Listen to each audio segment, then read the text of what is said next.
Jesus, nós te adoramos, Senhor. Nós te entregamos, Deus, toda a honra e toda a glória. Nós não queremos, Pai, tomar a Tua glória, a Tua honra. Nós não queremos, Pai, governar. Nós não queremos sentar no trono. Nós queremos, Pai, nos sujeitar, nos submeter, Senhor, à Tua vontade, ao Teu governo. Nós declaramos que o Senhor reina neste lugar. Nós cremos, Jesus, em Ti. Nós cremos que Tu é o Machia de Deus. Nós cremos que Tu é o Filho de Deus. E nós declaramos o Teu governo estabelecido na nossa vida, na vida de cada um que aqui está, Senhor, na vida da nossa família. Nós Te entronizamos neste lugar. Nós Te entronizamos na nossa vida, Senhor. E nós declaramos, Pai, destronado, Senhor, todo principado, toda potestade, todo o espírito contrário. Nós declaramos destronado, Senhor, a nossa vontade. Nós declaramos destronado, Senhor, tudo aquilo, Deus, que quer roubar o Teu lugar. Pedimos, Jesus, a Tua graça, o Teu favor, a manifestação do Teu poder no nosso meio, a manifestação do Teu Espírito, Senhor.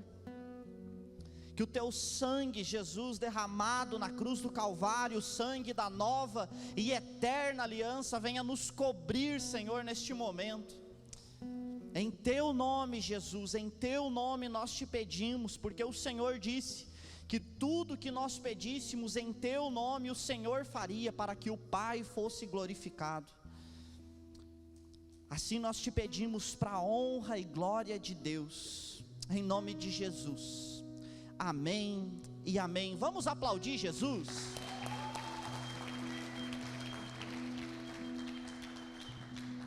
Glória a Deus. Você pode sentar, fique à vontade.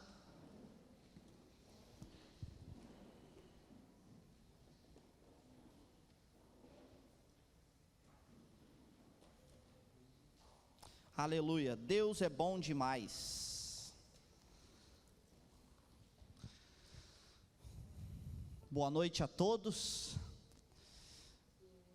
Nessa noite eu quero falar um pouco, quem não quer mais, né? Eu quero falar um pouco sobre conhecimento. Sobre o conhecimento de Deus. O que é conhecimento? Então, se você está anotando, né, o pessoal aí gosta de anotar. Se você quiser colocar um título nessa mensagem, pode colocar aí: o conhecimento de Deus. No último culto jovem, eu acho que eu falei sobre isso, né? Existe uma diferença, né, entre o conhecimento e a sabedoria, né? O conhecimento é saber que tomate é um fruto, é uma fruta. E sabedoria é não colocar o tomate na salada de fruta. São duas coisas diferentes. Conhecimento é você saber que tomate é uma fruta. E sabedoria é você não colocar o tomate na salada de fruta. Olhe para o irmão que está do seu lado e diga: não coloque o tomate na salada de fruta, irmão. E o conhecimento, irmão, ele é muito importante. Ele é muito importante. Nós precisamos do conhecimento. A palavra diz em Filipenses 3,16, você não precisa abrir, diz assim: mas naquilo a que já chegamos, ou aquilo que já alcançamos, andemos de acordo e sintamos o mesmo. Mas naquilo a que já chegamos, andamos segundo a mesma regra. É isso que a palavra diz, que nós devemos andar de acordo com aquilo que nós já alcançamos. E tudo na nossa vida é assim, né? Se nós já alcançamos um determinado conhecimento, por exemplo, né, se você está aí já com uma determinada idade, você já entendeu que, né, quando criança a gente comia ranho, né, comia tatu, Você quer que comia ranho, comia tatu? Ninguém vai erguer a mão, né? Ó, o Dé ergueu lá atrás. Quando nós era criança, gente, nós não tinha conhecimento, né? Então nós comia terra, nós comia, cara.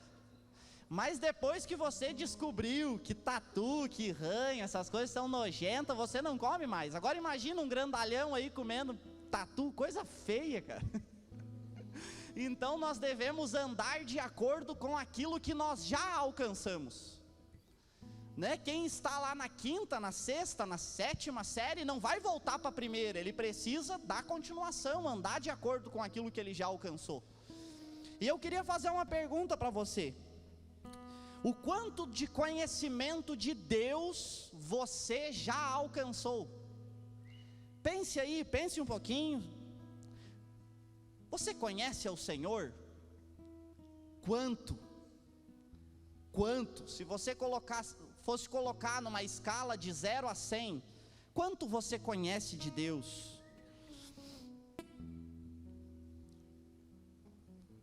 E me diz uma coisa, quanto você conhece da palavra, da Bíblia? Você já leu toda a palavra? Você já leu toda a Bíblia?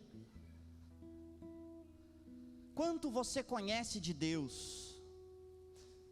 E depois vem a próxima pergunta, né? Você tem andado de acordo com aquilo que você já alcançou? A sua postura, os seus comportamentos, as suas atitudes, as suas ações, as suas decisões, é de acordo com aquilo que você já obteve em Deus?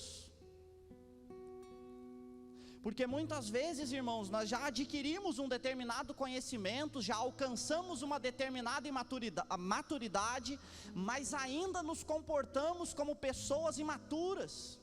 Já estamos aí há um determinado tempo na igreja, há um determinado tempo na fé, mas as nossas atitudes ainda são de alguém que está chegando, né? E Paulo, quando ele escreve aos Coríntios, ele diz isso: olha, eu não vos pude falar como a espirituais, porque vocês são carnais, e eu preciso dar para vocês de novo o leite espiritual, porque uma criança precisa de leite. E ele disse: eu não tive como dar para vocês um alimento sólido. Quanto você conhece de Deus? Você tem andado de acordo com aquilo que você já alcançou? O significado da palavra conhecimento. Conhecimento é o ato de conhecer e ter ideia ou noção de alguma coisa. É o saber, a instrução e a informação. Quanto você tem de conhecimento? Deixa eu dizer uma coisa para você: Deus, Ele deseja ser conhecido. Você tem se dedicado a conhecer o Senhor? Queria ler alguns versículos. Se você quiser ir anotando, se você quiser abrir, eu vou ler rapidamente.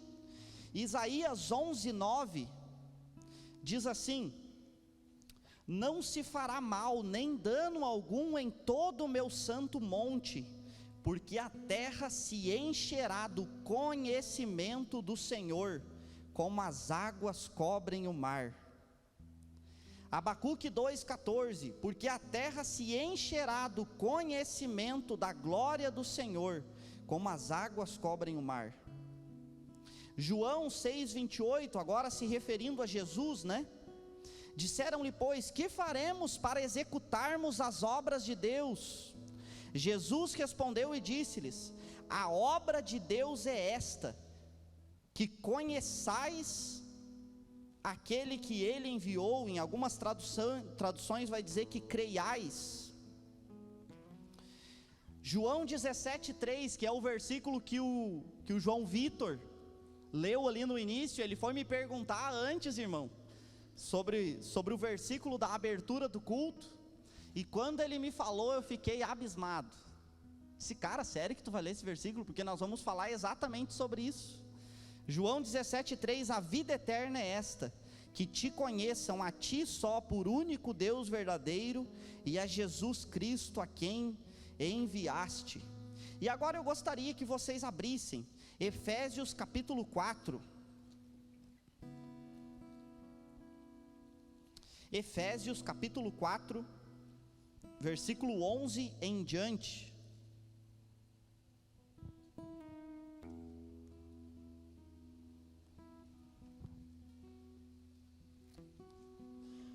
O Senhor, Ele deseja ser conhecido.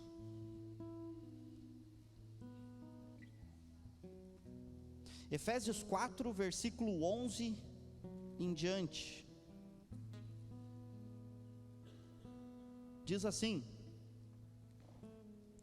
e Ele mesmo deu uns para apóstolos, e outros para profetas, e outros para evangelistas, e outros para pastores e doutores, querendo o aperfeiçoamento dos santos para a obra do ministério, para a edificação do corpo de Cristo, até que todos chegamos à unidade da fé e ao conhecimento do Filho de Deus, a varão perfeito à medida da estatura completa de Cristo. Até aí. Aqui Paulo ele diz, né, que o Senhor, ele mesmo, ele levantou homens, chamou alguns homens, e ele disse que ele mesmo deu uns para apóstolos, outros para profetas, outros para evangelistas, e outros para pastores e doutores. Mas por que o Senhor fez tudo isso? E se nós continuarmos lendo, nós vamos ver no versículo 13 que um dos motivos pelo qual o Senhor faz isso é porque Ele quer que todos chegamos ao conhecimento do Filho de Deus. E todos nós sabemos que Jesus, a palavra diz que Ele é a imagem exata de Deus. Deus quer ser conhecido, irmão. Porém, todo conhecimento que nós recebemos, quando ele nos é dado, ele exige algo de nós. Nós precisamos ter isso em mente. Tudo que você recebe, irmão, é cobrado de você. Você precisa dar uma resposta para aquilo. Temos o exemplo aí do odre, né? Jesus disse: ninguém põe vinho novo em odres velhos. Por quê? Porque o odre velho, ele não consegue suportar a fermentação do vinho, ele não consegue dar uma resposta para aquilo que ele recebeu. Mas se coloca vinho novo em odre novo.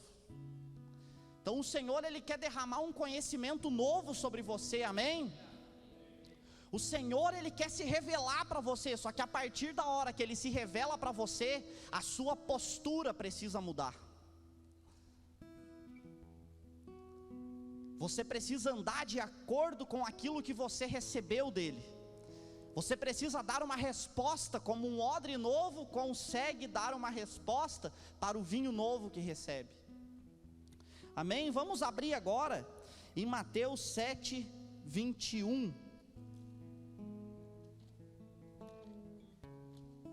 Mateus capítulo 7, versículo 21. A Bíblia, em alguns momentos, ela usa a palavra conhecer para falar de relacionamento.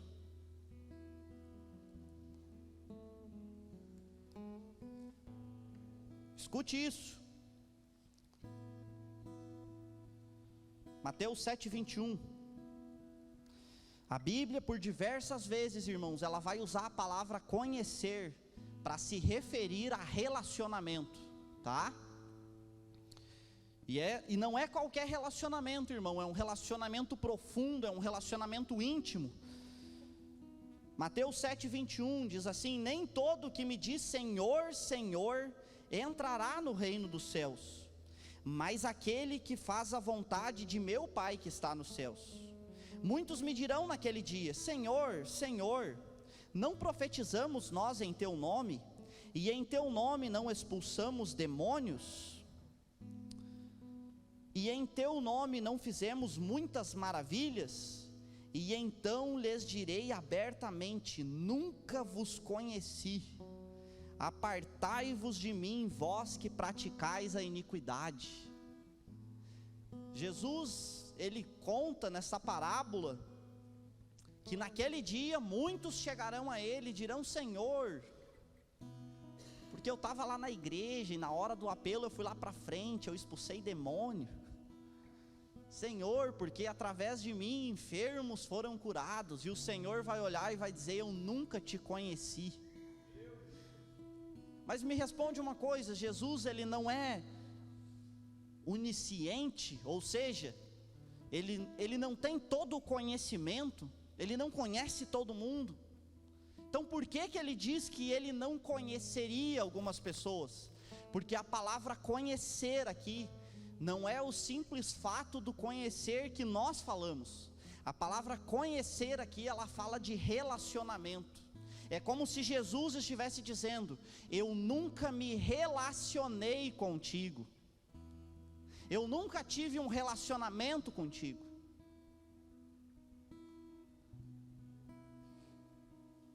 E algo que eu entendo, irmão, que nós nos tornamos parecidos com quem nós convivemos. Nós nos tornamos parecidos com quem nós convivemos. Nós temos um baiano lá na chácara que fala bah, irmão. Já viu o baiano falando bah? Bah? Não, e fora várias outras coisas. Tá ali ele dando risada. Fora vários outros cacuetes que ele tem, que ele pega que ele vai se tornando parecido com a gente, porque ele está aqui já faz 3 anos que ele está na chácara, mais de 3 anos, né, e convivendo todos os dias, e ele está, irmãos, se tornando parecido com os gaúchos, se tornando parecido com a gente, porque nós nos tornamos parecidos com quem nós convivemos, com quem nós nos relacionamos. E o mais interessante nesse versículo é que Jesus, depois que ele fala que ele não teve um relacionamento com essas pessoas, ele diz que estas pessoas praticavam a iniquidade. E deixa eu dizer uma coisa para você: o fato de estas pessoas praticarem iniquidade era só uma consequência de elas não terem um relacionamento com Jesus. Porque se elas tivessem um relacionamento com Jesus, elas se tornariam parecidas com Ele, e automaticamente elas não praticariam a iniquidade, o pecado. Um homem que se relaciona com Deus, ele deixa de pecar.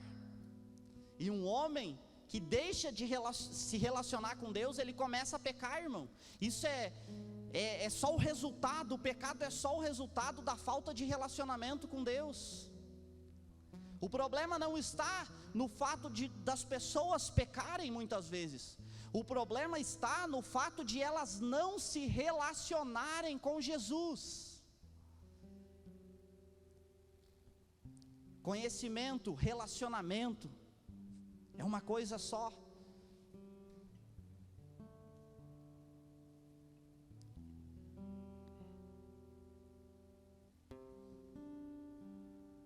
Conhecimento e relacionamento está 100% ligado, irmão, 100% ligado. Deixa eu dar um exemplo para você. O João Vitor é meu discípulo. Nós temos um bom relacionamento. Nós sentamos toda semana, não só uma vez por semana, mas estamos juntos em outros momentos também. Mas nós temos um bom relacionamento, e por causa desse bom relacionamento que nós temos, nós nos conhecemos cada vez melhor a cada semana. Porém, a minha esposa me conhece muito melhor do que o João. Por quê? Porque o nível de relacionamento da minha esposa comigo é totalmente diferente do nível de relacionamento do João comigo. Você entende? Ou seja, quanto mais eu tenho um relacionamento, mais eu conheço. E não é diferente com Deus. Quanto mais você se relacionar com Ele, irmão, mais você vai conhecer dEle, e mais você vai se tornar parecido com Ele. Deixa eu te fazer uma pergunta: como está o seu relacionamento com o Senhor? A resposta está nas suas atitudes. Se você se relaciona com o Senhor, dá para ver, irmão. Eu olho para você e eu vejo no seu dia a dia, nos seus atos, na sua linguagem, na sua forma de falar. A sua forma de falar é perfeita, que nem diz o nosso irmão Zaleski. Amém, irmão? Então o nível de conhecimento que eu tenho a respeito de alguém está totalmente condicionado ao meu relacionamento com ela. E muitas vezes, irmãos, nós podemos não ter um conhecimento correto de Deus. Se eu tenho um conhecimento errado a respeito de alguém, quantos aqui já ouviram aquele velho ditado: a primeira impressão é a que fica? A primeira impressão é a que fica. Imagina aí, alguém estava com pressa no trânsito e cortou a tua frente. E daí você ficou muito brabo com aquilo e vocês pararam o carro. E aquele cara, ele te passou uma má impressão. Naquele momento, naquele exato momento, o que ficou gravado dentro de você, dentro da sua mente, foi o fato daquela pessoa ter cortado a sua frente. Aquilo dali construiu uma imagem dentro de você a respeito de quem aquela pessoa é. E essa imagem que você tem construído a respeito daquela pessoa vai interferir diretamente no teu relacionamento com ela. Talvez você vai considerar ela uma grossa, mas talvez ela apenas estava com pressa e ela é uma pessoa muito querida. E sabe o que vai quebrar essa imagem? Relacionamento. Quando eu cheguei na chácara, quantos aqui conhecem o seu Laírton? Quando eu cheguei na chácara, o seu Laírton, ele era um acolhido, ele estava ainda em tratamento, né, para abandonar o álcool. O seu Laírton, ele ainda está lá na chácara. E o seu Laírton, irmão, ele não foi para minha cara. Eu sei que eu não sou um cara assim, super, hiper, mega, ultra querido, assim, bonito. Mas o veinho, ele não foi para minha cara, irmão. Ele não foi, ele teve uma primeira imagem, uma primeira impressão de mim muito, sei lá, não sei o que ele pensou, não sei se eu tive alguma atitude errada com ele. E irmão, foi um processo para quebrar aquela imagem que ele tinha de mim. E ele de propósito, assim, me tratava mal. E daí um dia eu chamei ele para conversar. E ele de propósito foi no pé, apanhou uma laranja. E lá na chácara, não sei se todos sabem, mas para você comer alguma coisa fora do horário, apanhar uma fruta do pé, por exemplo, você precisa pedir. E ele foi na minha frente, sem pedir nada, e apanhou uma fruta. E ele já para mim cobrar ele, eu não cobrei. Eu disse: seu Laírton, senta aí. Ele sentou comendo aquela laranja. E a gente começou a conversar, relacionamento. E eu comecei a perguntar da vida dele, comecei a falar também da minha vida para ele. E ali, irmão, começou a quebrar algo que ele tinha dentro dele. E ele concluiu o tratamento. E ele resolveu ficar na chácara como obreiro. E ele não ganhava nada, não recebia. A chácara também não tinha condições de dar uma oferta para ele na época. E eu ganhava uma oferta de R$150 por mês da igreja, irmão. E daqueles R$150 eu conversei com ele e disse: seu Laírton, eu quero te abençoar, eu não tenho muitas condições, mas eu quero poder te abençoar com R$25 por mês. Quando eu saí dali, irmão, ele foi até o Nivaldo era o diretor na época, chorando. E disse: pá, eu pensei tanto mal desse guri, esse guri agora tem uma atitude dessa. Relacionamento, irmão. A imagem que você tem construído muitas vezes daquela pessoa que você não gosta. Lembra aí daquela pessoa assim que você tem aí um pezinho atrás com ela? Tá lembrando? Talvez ela não é nada disso que você está pensando.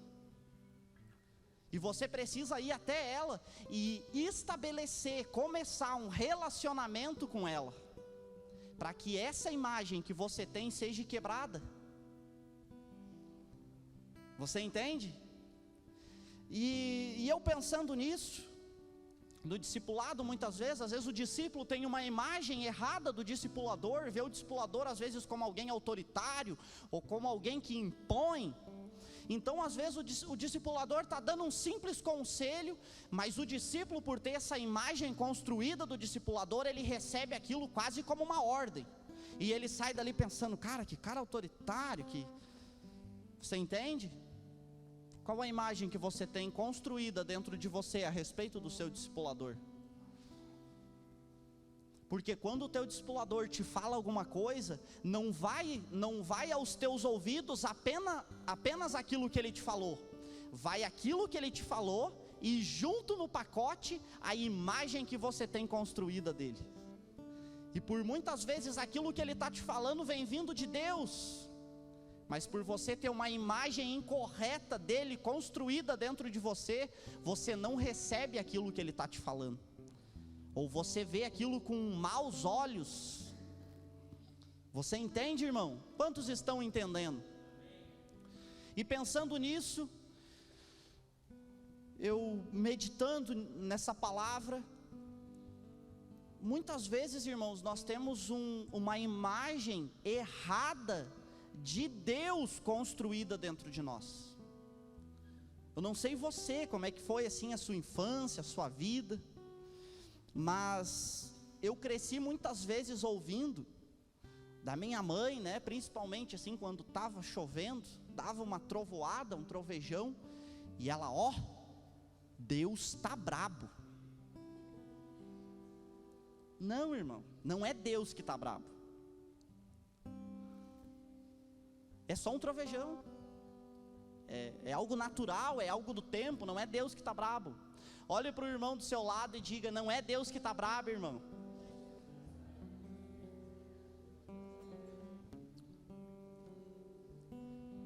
E daí a criatura cresce com aquela imagem de Deus brabo. Sabe o que eu pensava, irmão, quando trovoava?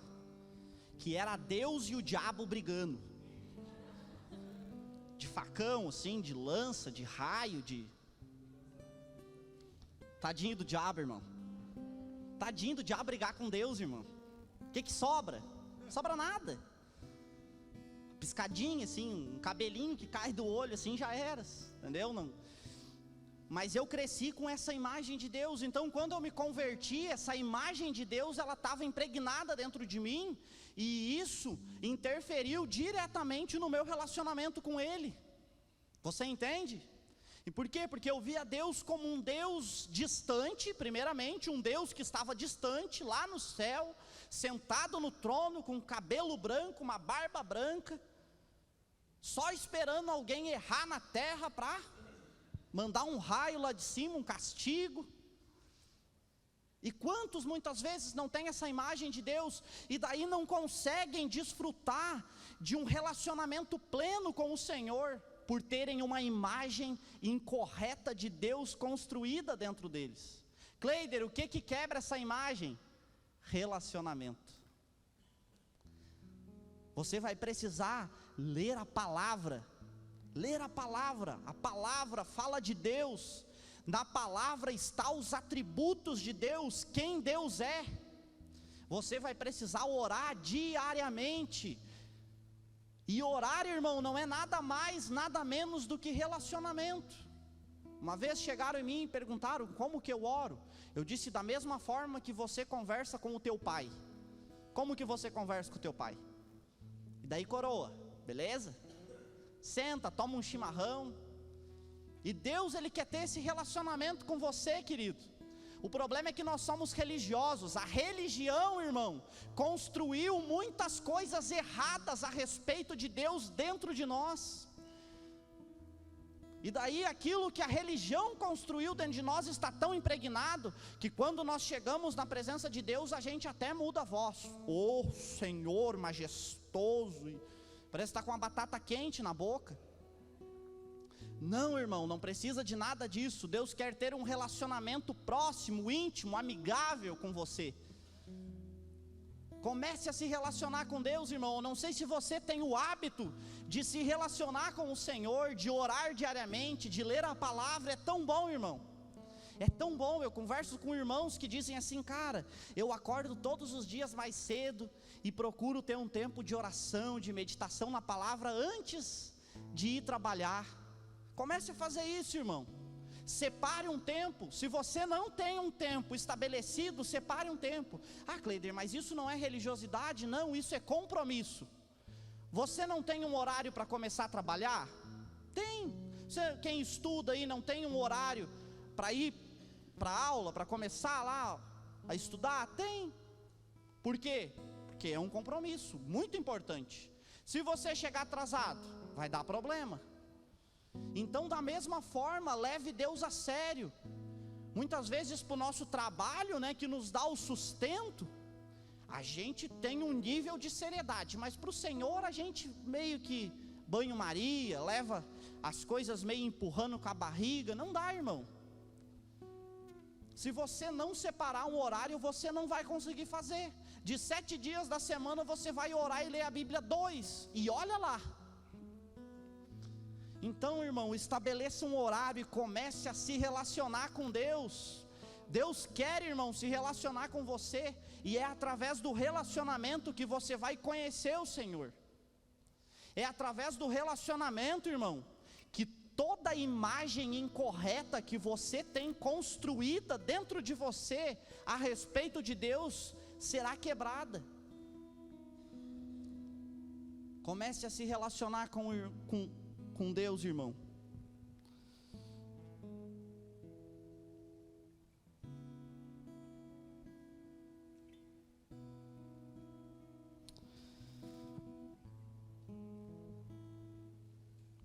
Vamos abrir a Bíblia em Mateus. Já está aberto em Mateus. Mateus 16.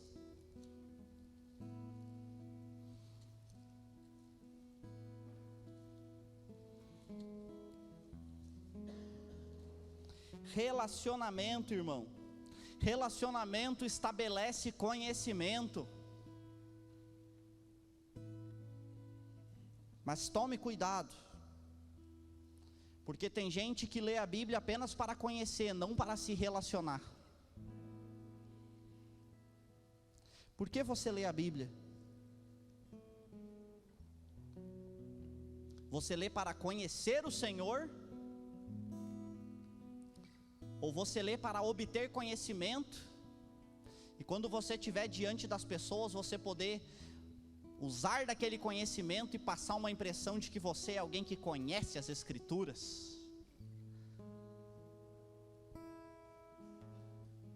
Por que você lê a palavra? A palavra, ela é viva. Hebreus 4:12, a palavra de Deus é viva. A palavra de Deus é vida. É vida, irmão. Jesus disse: as palavras que eu vos falo são espírito e vida. Não são letras, são espírito e vida entrando para dentro de você. O problema é que nós lemos não para adquirir vida, não para conhecer Deus, não para nos relacionarmos com Deus, mas apenas para adquirirmos conhecimento, com intenções erradas muitas vezes.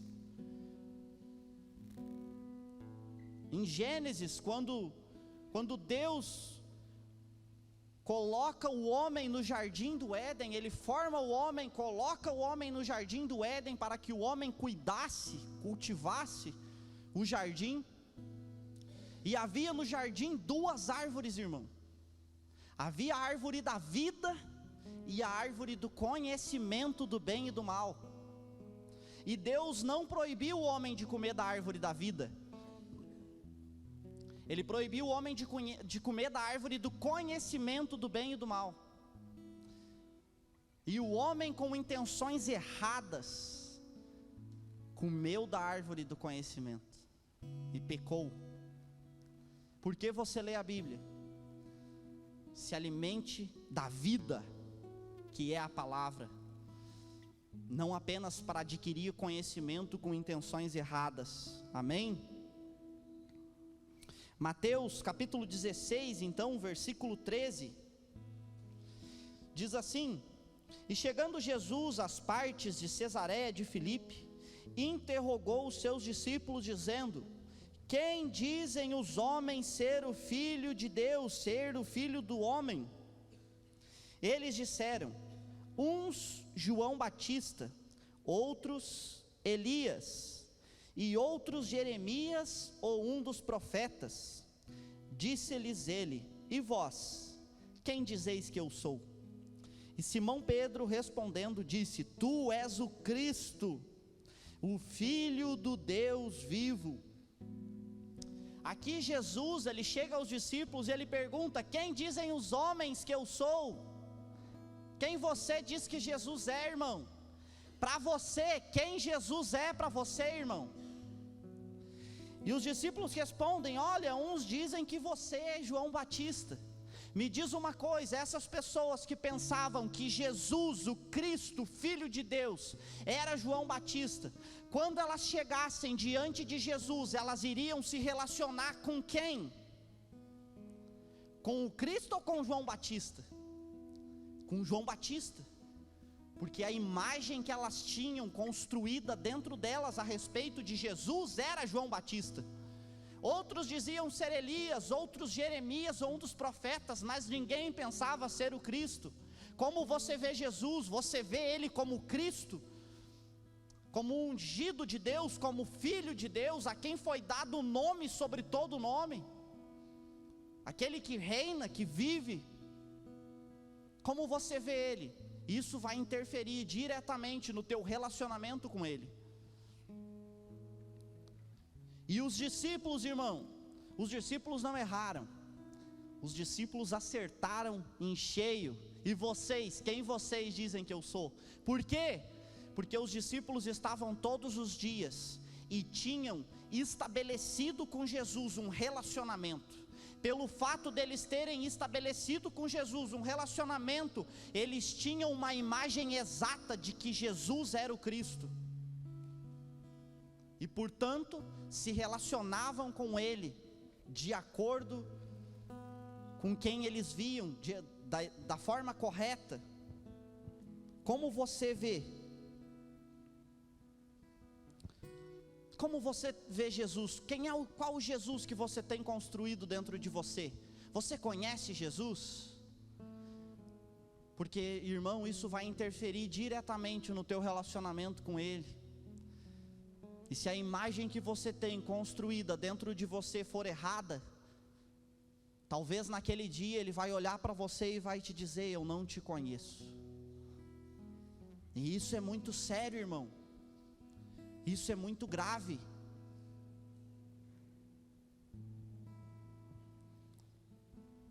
Em João 8:32,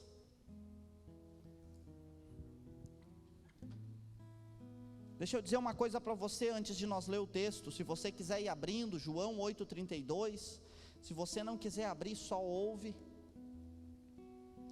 João 8:32. Escute. O conhecimento, ele pode nos libertar, ele tem o poder de nos libertar. É isso que nós vamos ler em João 8:32. Mas ele também tem o poder de nos condenar.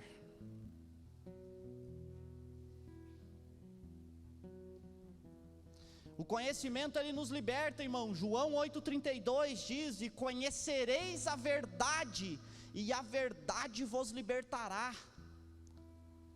Jesus disse: eu sou a verdade, eu sou o caminho, a verdade e a vida. E depois ele diz: e conhecereis a verdade, ou seja, e me conhecereis, e eu vos libertarei. O conhecimento nos liberta. Nos liberta do quê? Nos liberta da morte, do pecado, mas principalmente da ignorância. Da ignorância, irmão. Porque muitas vezes nós somos ignorantes referente a Deus, nós não conhecemos o Senhor, irmão. E a verdade, ela nos liberta da ignorância. Em 2 Pedro 2:20 diz assim, não precisa abrir, só anota se você está anotando.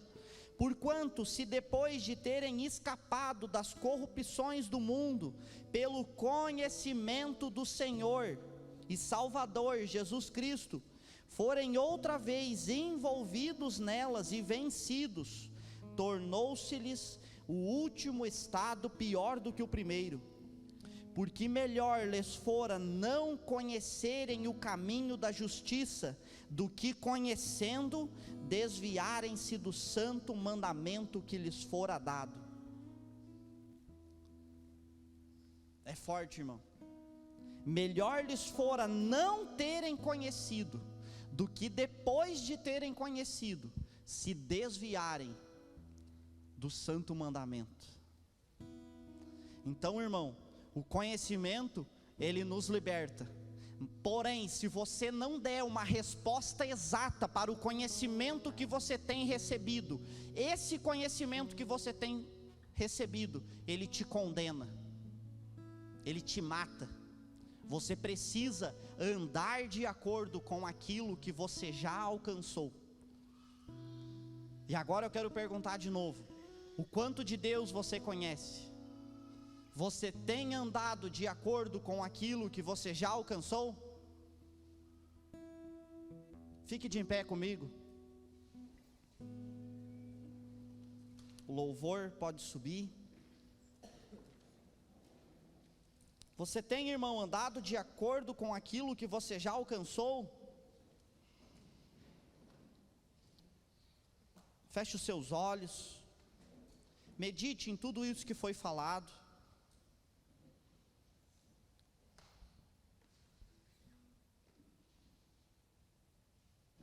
Queria usar um exemplo, queria que você meditasse no que eu vou te falar agora. É um exemplo bem prático, mas creio que de Deus. Havia um patrão, e esse patrão tinha alguns funcionários, e na sua empresa não estava rendendo o serviço, a produção não estava rendendo, não tinha produção, não tinha uma boa produção. Então esse patrão, ele reuniu os seus funcionários, e perguntou o que estava acontecendo, por que não tinha produção. Então os funcionários disseram: a gente não ganha muito bem, nosso salário é ruim. Outros disseram: as ferramentas que a gente tem para trabalhar não são boas ferramentas, os maquinários não são novos, já estão velhos. E outros disseram: a gente não tem capacidade. Então aquele patrão, após aquela reunião, trocou todas as ferramentas, todo o maquinário, pagou para cada funcionário seu um curso profissionalizante, um curso que iria capacitá-los para o trabalho, para a função a ser exercida. E depois de tudo isso, ainda deu um bom aumento de salário. Me responde uma coisa, irmão: o que vai acontecer se a produção não melhorar, irmão? Esse patrão, ele irá demitir os funcionários e contratar outros funcionários. Não é diferente com Deus, irmão. Muitas vezes nós reclamamos, nós nos queixamos. Então o Senhor foi e entregou o seu Filho para morrer por nós. Tirou o nosso coração de pedra, o nosso coração duro, como diz a palavra, e nos encheu do seu Espírito, nos encheu do Espírito Santo, e nos deu o conhecimento dele, o conhecimento do Filho de Deus, como nós lemos em Efésios. O que vai acontecer, irmão, se nós não dermos uma resposta? O que vai acontecer, irmão? Você tem andado de acordo com aquilo que você já alcançou? Quanto de conhecimento você já obteve de Deus? Talvez você não tenha conseguido dar uma resposta para aquilo que você já recebeu. Durante o louvor, eu queria, se você se encaixa, se essa palavra falou com você, eu queria te convidar a sair do seu lugar e vir aqui na frente. Não fique com vergonha, irmão. Jesus, quando foi crucificado, ele foi levado ao lugar mais alto de Jerusalém, aos olhos de toda a